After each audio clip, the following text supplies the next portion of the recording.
Good morning, Foothill Kids. Today we are going to talk about Saul.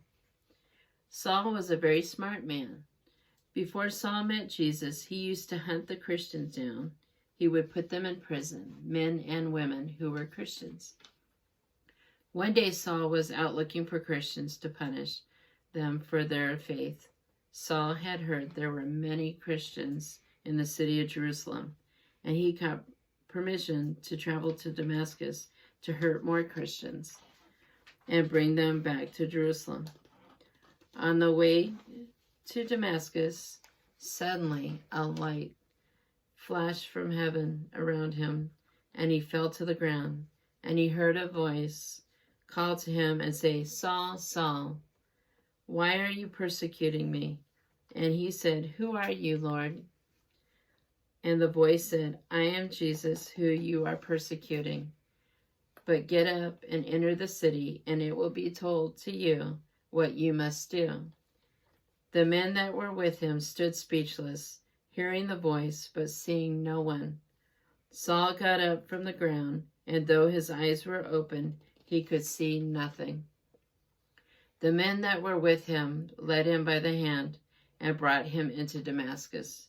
A Christian is a child of God, and if a Christian is persecuted or made fun of, it is also God they are persecuting or making fun of. Saul wasn't out to persecute God when he persecuted the Christians. Saul didn't see or understand the good news about Jesus. He was spiritually blind. Now he was physically blind. Jesus called people who didn't see the truth spiritually blind. We need to pray for people who are spiritually blind so that they can see and understand God's truth and how to live for God. Only God can open their eyes to see the truth. It was 3 days that Saul didn't eat or drink or had his sight. There was a disciple at Damascus named Ananias, and the Lord talked to him in a vision. Ananias answered, "Here I am, Lord." And the Lord said to him, "Get to the street called Straight.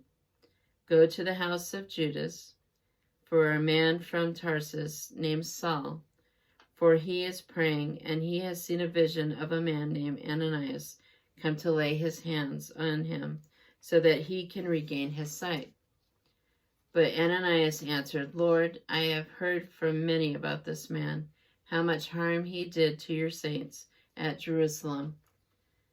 And he has authority from the chief priests to bind all who call on your name."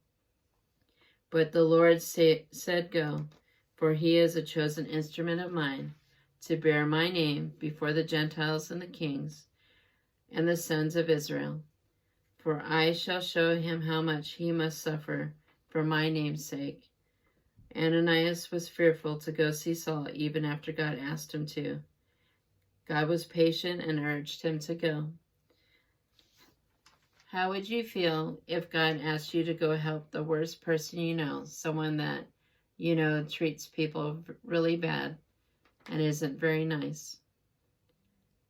God chose Saul to go on a mission for him and tell others about the good news. Psalms 51:10. "Create in me a clean heart, O God, and renew a right spirit within me." Once Jesus had made Saul anew on the inside, Saul couldn't wait to go to the synagogue to tell everyone there that Jesus is Lord. Day after day, Saul went to the synagogues in Damascus and preached. Filled with the Holy Spirit, he was a powerful preacher. No one could argue with him. The Jews in the synagogues were confused. Isn't this the Saul who was supposed to come and get rid of the Christians, they asked. The Jews knew they had to do something to stop Saul's powerful preaching for Jesus. They thought about beating him up, but knew he'd be right back to preaching the next day. Finally, the synagogue leaders decided there was only one thing to do. They would have to kill Saul to keep him quiet. Their plan was to plant spies in the city gate to see when Saul left, and they would get him. But Saul had friends everywhere, and they got word of this terrible plan. So Saul's Christian friends came up with a plan to save Saul's life. and it was a clever plan. They waited until nightfall, and they had Saul sit in a basket, and they lowered it with ropes over the city wall. That's how Saul lived to preach another day. Whenever he went, he preached the gospel of Jesus because Jesus had made him new on the inside. Have a nice day.